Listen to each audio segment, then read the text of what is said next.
Have you ever watched a goated ass movie and wondered why there wasn't a sequel?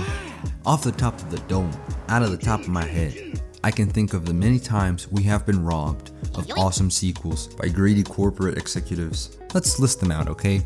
Tron, incredible fumble by Disney. Pacific Rim, monumental fuck up with a sequel that didn't happen. Star Wars, you know what, don't even fucking get me started on Star Wars. I bypassed the compressor.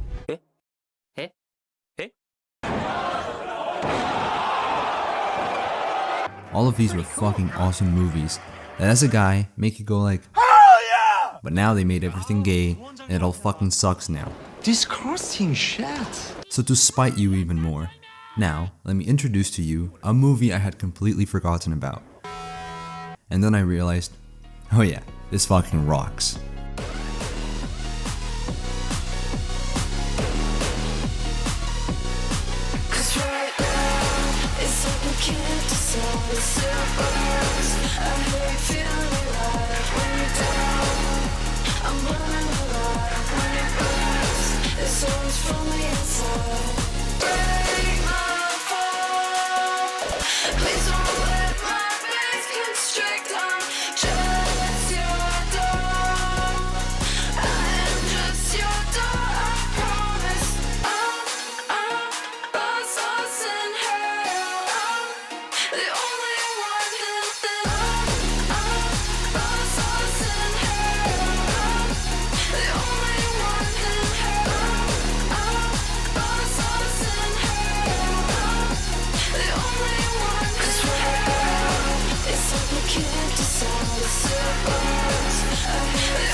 As a fellow white boy, I can vouch for this movie, okay? Is it like really good?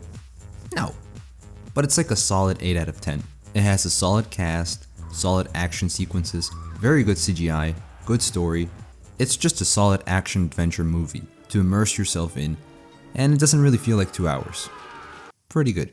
But as any good man does after watching a movie he enjoys, I had to look up reviews online to see how retarded people used to be, and promptly get angry at them and curse them out in secret for not having good taste. Because I have nothing else to do. But bro, they gave this movie a 5 out of 10. So instead of raging at them in silence like any shy white boy would do, I am summoning the soul of a black single mother with annoying kids, and I'm going to openly complain about how retarded and stupid and racist people are. Like Topher? But I'm still white. So I will dissect this one sequence that I really enjoy, that happens halfway into the movie, and it always gets me close to crying every time I watch it.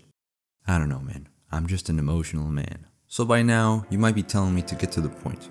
So here it is. That fight scene you just watched in the montage is the pinnacle of this movie.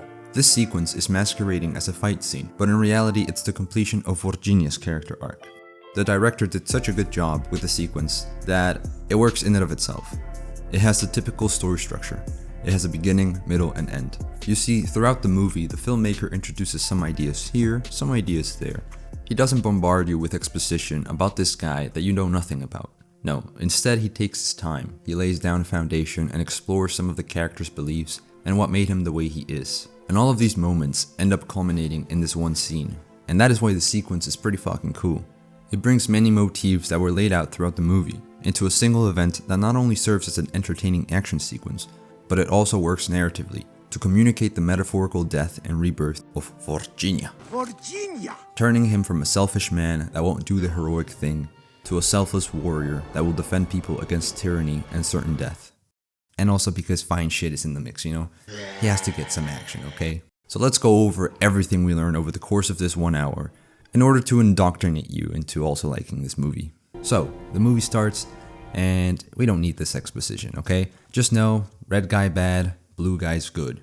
Red guy happens to get cornered and is about to lose the war when a miracle happens. 3 bald-ass motherfuckers appear out of nowhere. Which usually means you're gonna have AIDS. AIDS OG, automatic instantaneous dope-ass swag on God. And a sore butthole for the next week. But instead they give him a ray gun, making him the most powerful dude in the whole planet. We're in Mars, by the way. and making sure that the war between blue guys and red guys lasts longer than it should have. This is important because we're introduced to the Therns, these bald, gay guys. They are the main antagonistic force of the movie. They are the main reason why the war is prolonged, why Shadi here is fleeing for her life, and why Virginia ends up in Mars.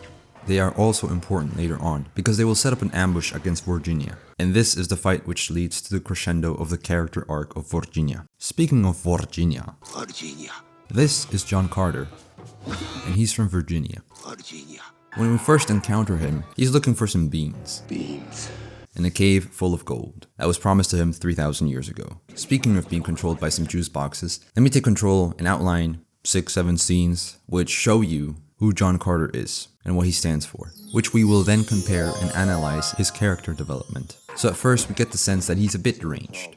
He has effectively lost the plot. Yes, you're a goddamn loon. Homeless California looking ass. He's in search of a cave full of gold and beans. This cave of gold functions as his primary goal for most of the movie. This is the only thing he wants. I'm trying to get you back to your cave of gold. Isn't that what you want? Yes. And will not compromise in his selfish pursuit to obtain his golden nuggets. So right off the bat, we know what he wants. Beans. But then kablammo, he gets captured by the US Marines or some of these guys, which are led by none other than Heisenberg. Fine swordsman. And immediately, we understand how he feels about authority. He doesn't fucking like it. He's like the Irish. No matter what, he's fighting against it. Even if it comes in the form of a big green alien demanding him to jump. Suck. Man stands on business. This also serves kind of as a background dump, while remaining funny and palatable. We learn he is a cavalryman, decorated war hero, Decorated 6 times, including the Southern Cross of Honor absolute unit. of the United States. Need I say more?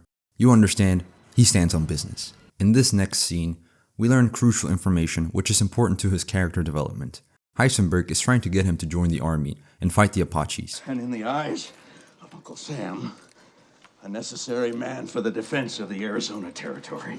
Appealing to his patriotic side, of course. Son, we are up to our chin straps in Apaches. But Carter doesn't care. He doesn't want to fight another war, even if they tell him that civilians are getting killed. My concern. I believe it is your concern, Captain. Folks are being attacked in their own homes, slain. All he wants to do is find his cave of gold. The cell, I will claim my gold and get filthy rich.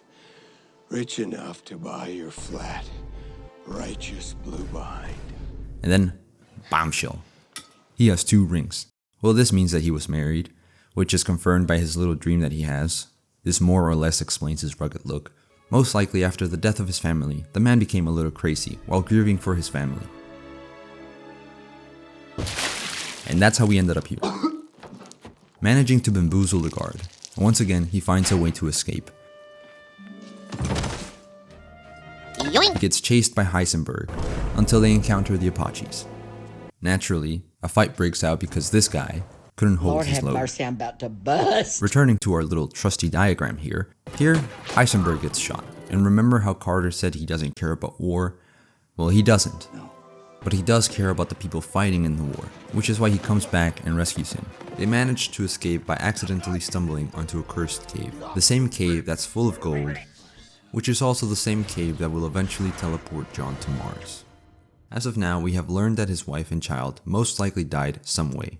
Because why else is he having flashbacks? How about that? This is why he was going around searching for a mysterious cave full of gold. He is grieving and has gone a bit mad by the death of his family. He's a decorated war hero, a cavalryman that knows how to fight. He cares for people and will risk his life in order to save them, even if it means involving him in a civil war. He really doesn't like authority and is quite ingenious in escaping, even though it doesn't always work out. This is John Carter of Earth. Selfish in his pursuit of wealth, won't fight the good fight against the tyrannical power oppressing an entire civilization unless it brings him closer to his cave of gold. But he does care for others. He will risk his life to save another human being, even if they're not in the same side. All of his attributes are actively challenged throughout the movie. Tars Tarkas, aka William Dafoe, Fortnite. challenges his relationship with authority by forcing him to fight for him against other Thark nations, which Carter doesn't want to do because Beans. Tars also works as a reflection of Carter, He helps John find peace with his past by helping Tars save his daughter when he couldn't do so for his own daughter, which eventually culminates into a beautiful moment between daughter and father, which happens much later in the movie, with white monkeys.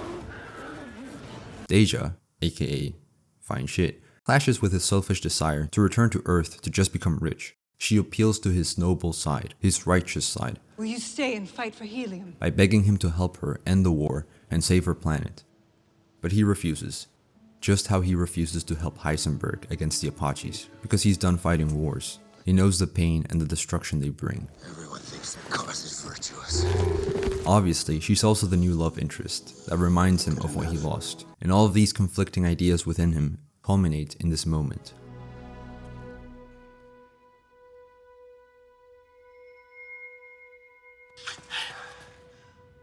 Right after finding out what this technology is that could potentially send him back to his home, to his beloved beings, this bittersweet moment gets cut short by the Therns, with the rival Thark faction hunting them down. They must escape and leave the river.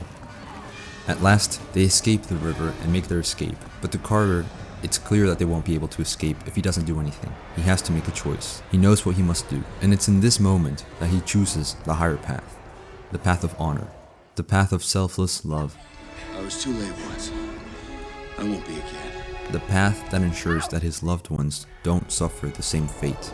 He must make his last stand. He chooses to fight one last time and save the woman he now loves. In this scene, all of the attributes that described John are shown throughout this fight. His bitter grief transformed into righteous fury, his memory of the people he lost, the people he loved, the people he will never see again. Their memory ignite his rage. He won't lose anyone else again, even if it results in his death. Every swing of his blade, a bitter reminder of how painful it was to bury the people that only mattered to him.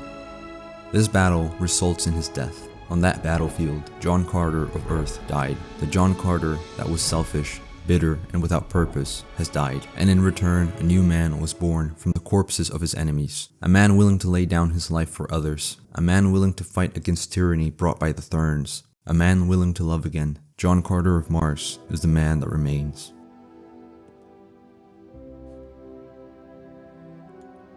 That's all I wanted to say about this movie. There's another hour left in the movie that you should watch.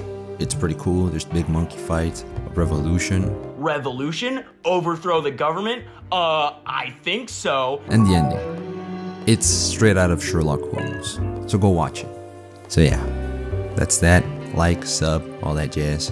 And thank you for watching this one. See you on the next one.